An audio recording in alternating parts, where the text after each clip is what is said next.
Welcome to In Depth with me, Dike Rostant. This is a TTT News. We are continuing looking at the budget presentation for fiscal 2020. We're very happy to be joined by Dr. Thackwray Driver, President and CEO of the Energy Chamber of TNT. Thank you for making the time, Dr. Driver. I want to start off, though, asking you your overall thoughts of the budget presentation.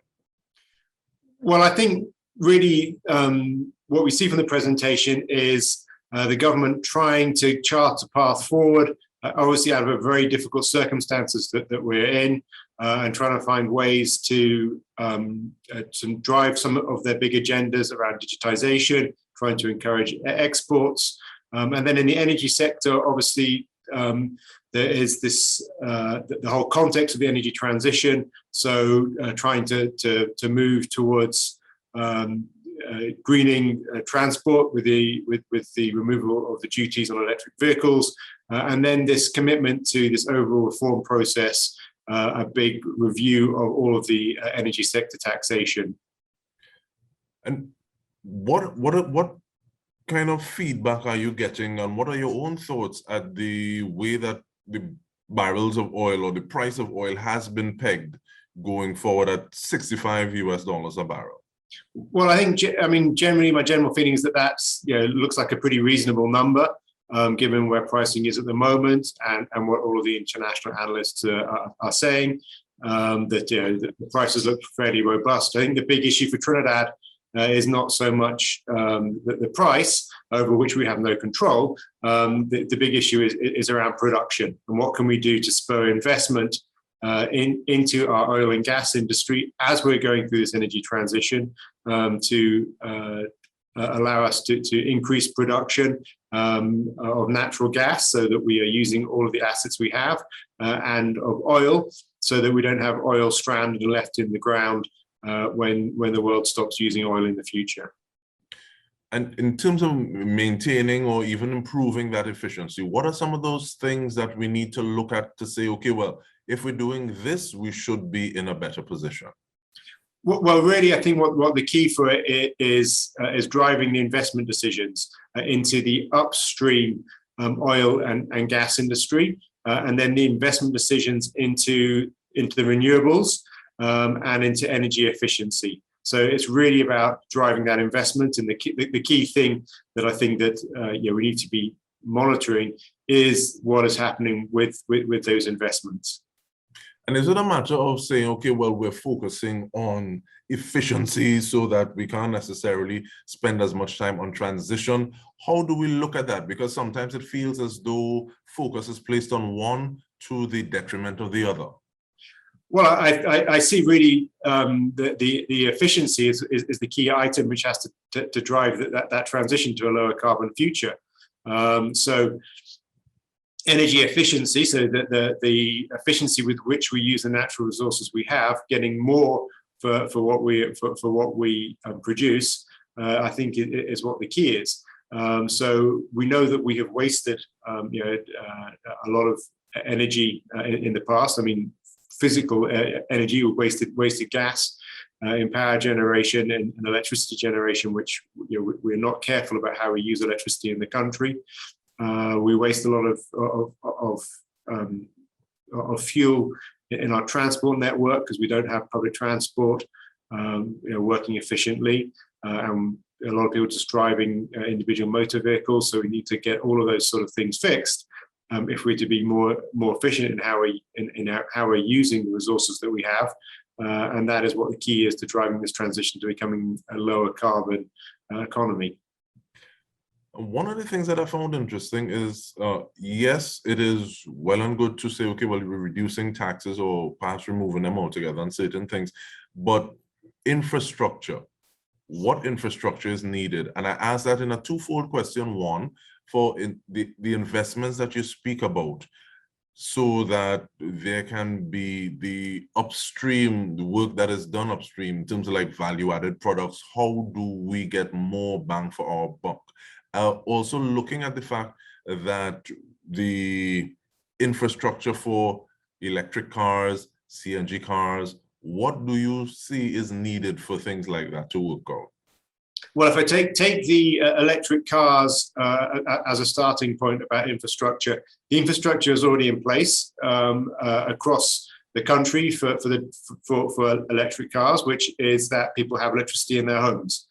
So most people who have electric cars will charge them in the evening at their homes, and doesn't really need any more infrastructure other than that. A few fast charging stations are useful, but not really necessary. I have an electric car myself for the last 2 years. I charge it every evening when I get home. It has a range of about 220 kilometers.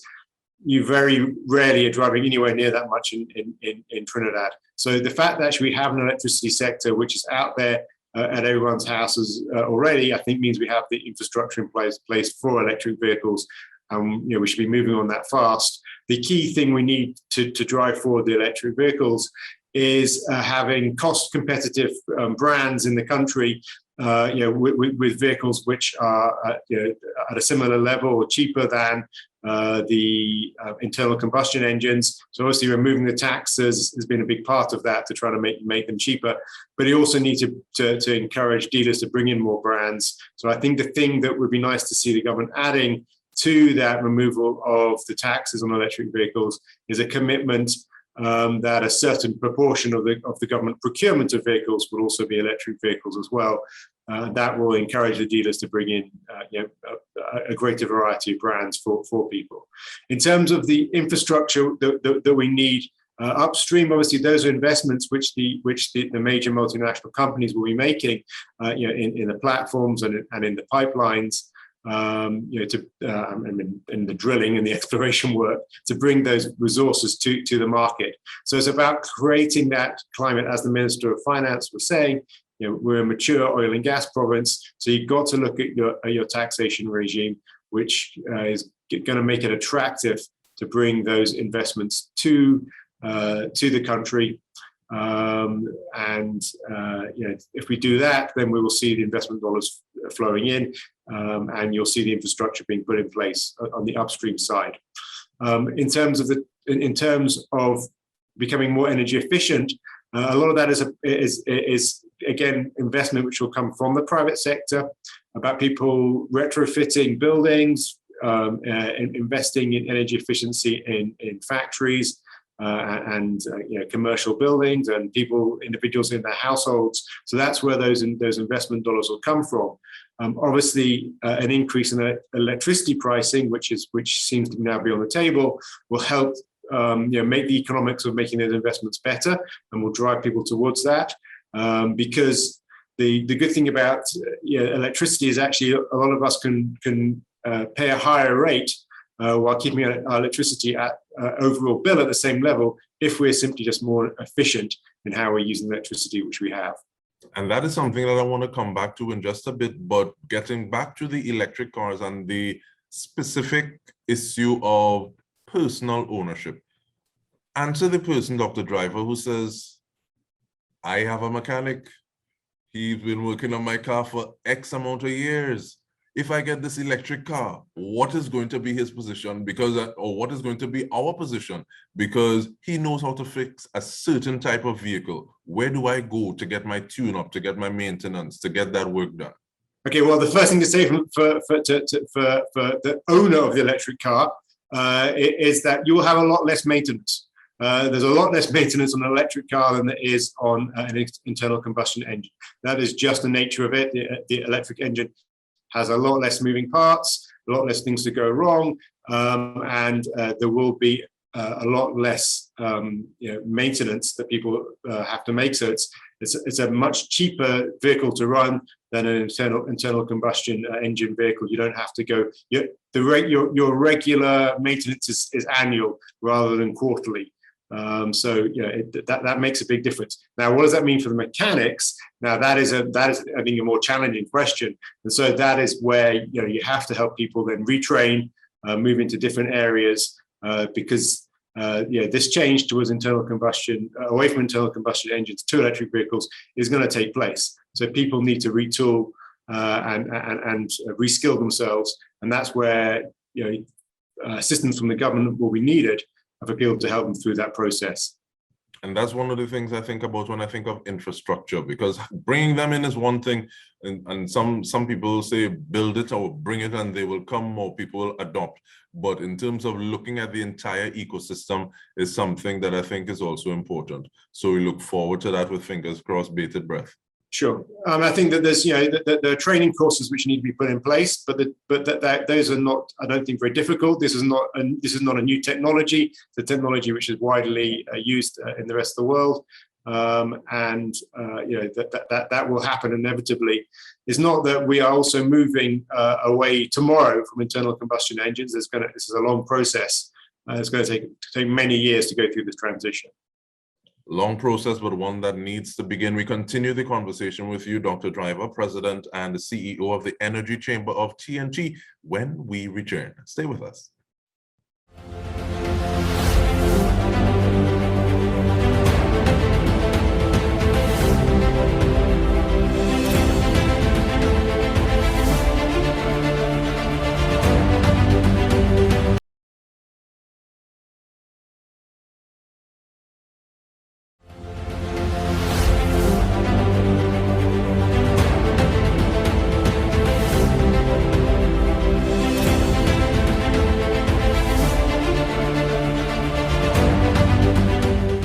Welcome back. We are speaking with Dr. Thackwray Driver, President and CEO of the Energy Chamber of TNT. We're doing this post-budget, and we're having the conversation. In the first half of the conversation, Dr. Driver, you spoke about possibly paying rather a higher rate for electricity, but ultimately the same bill if we are a little more mindful of what it is we do. Build that thought out for me, please. Well, there was a study which was done a couple of years ago through an international university. One of our well-respected local consultants did the study.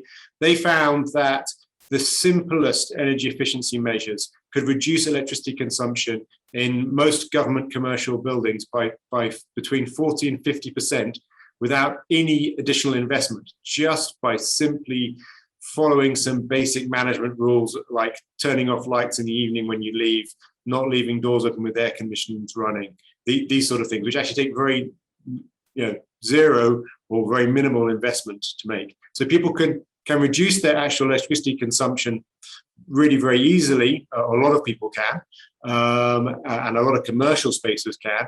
And so therefore, obviously, even if the rate doubled, but your use of electricity halved, you're on the same rate as you're on at the moment.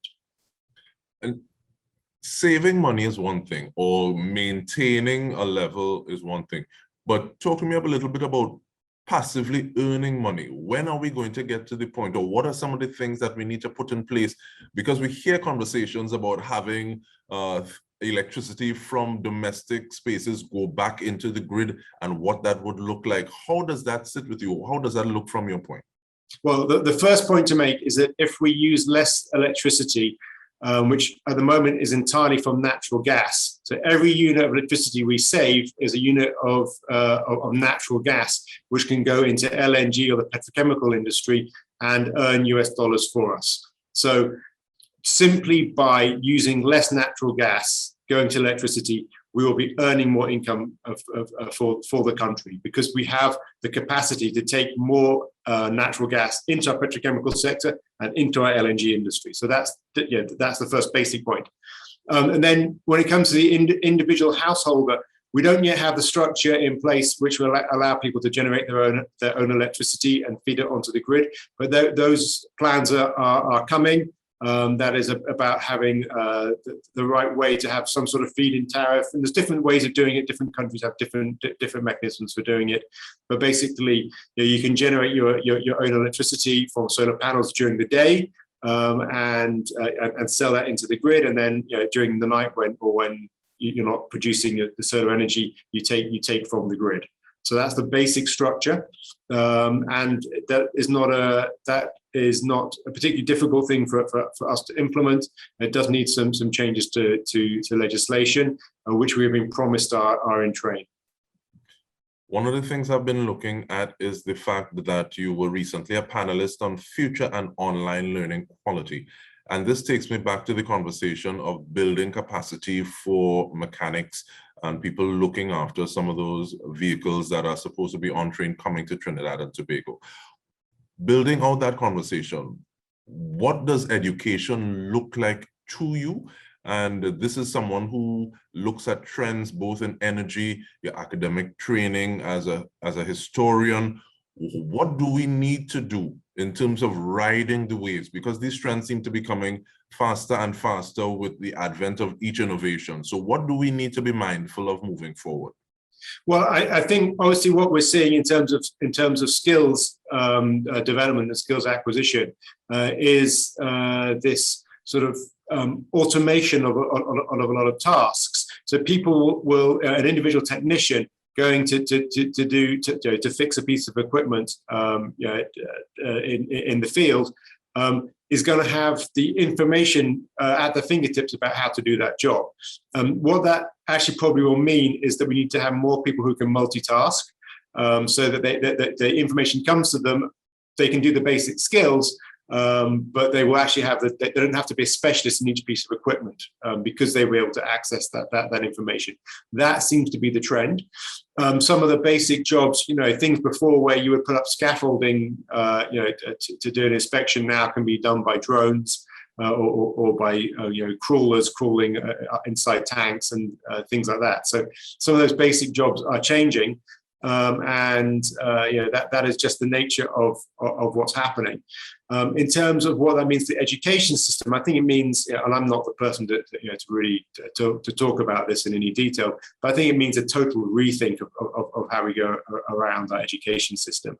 I think that the acquisition of facts, which a lot of our education system has traditionally been around learning a whole list of facts, well, when you can just look it up easily online, that becomes a lot less important. What you have to learn how to be able to do is to filter the information which is coming to you. That gets us into a lot of bigger conversations around, for example, vaccine hesitancy, and the fact that people are being fed so much disinformation and not knowing how to filter the information which is coming to them. So teaching people those skills of filtering and sifting through and knowing what information is trustworthy and what isn't, I think that's going to become just absolutely crucial for education systems. But it seems as though, or to me, it feels as though there's a move from critical thinking to be able to remember back to critical thinking, because there's so many things that are coming, and being able to filter and say, okay, well, I can cite this reference, I can cross-reference it with this. But one of the things, I looked at your website today, and in addition to looking at the Energy Chamber's position on vaccination, I also saw, and I'm very glad I looked, a recent signing with Methanex for feasibility study. What is that about? Oh, well, that's between National Energy and Methanex, the one on fuel blending?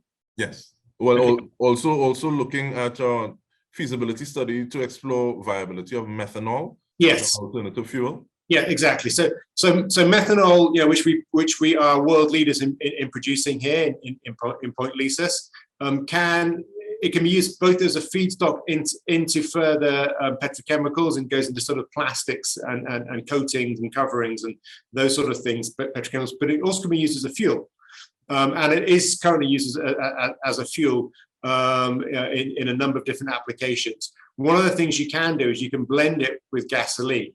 So you blend a small amount of methanol into the gasoline, which reduces the carbon intensity, so the amount of CO2 produced by that gasoline, and that doesn't need any changes to any infrastructure or to anyone's engines. It can be used in existing internal combustion engines, just like gasoline without the blending in it. Also, it can be used as a marine fuel. So, one of the big problem areas that the world is facing is how to decarbonize sea transport. Okay, so air transport is a difficulty, but also sea transport. So sea transport at the moment relies upon pretty dirty fuels, and you have to find some way of displacing that. For land transport, electrification works. For sea transport, distances are too big, and you can't really have electric certainly for long distance, large cargo vessels. So people are looking at various fuels. Liquefied natural gas is one fuel, which is already being used on a number of cruise liners. Methanol is a fuel, which is being used in some vessels, particularly in the methanol vessels. So the vessels transporting methanol also use methanol as a fuel. And then ammonia is the other fuel which people are looking at, which can be used in marine vessels. So those are all LNG, methanol, and ammonia are all three things of which we have an abundance of in Trinidad and Tobago, a long history of producing. That means Trinidad is well placed to potentially be a bunkering location, a location for refueling vessels. And we have this great natural harbor in the Gulf of Paria. That, I think, is a real potential for the country, which we need to be exploring. And definitely more things to look at. One of the things that I keep on hearing from you, plans are coming. I will not ask about timelines in this conversation, but definitely want to thank you very much, President and CEO of the Energy Chamber of TNT, Dr. Thackwray Driver. And on behalf of the entire TTT News team, I want to thank you for tuning in and joining us. I'm Dike Rostant.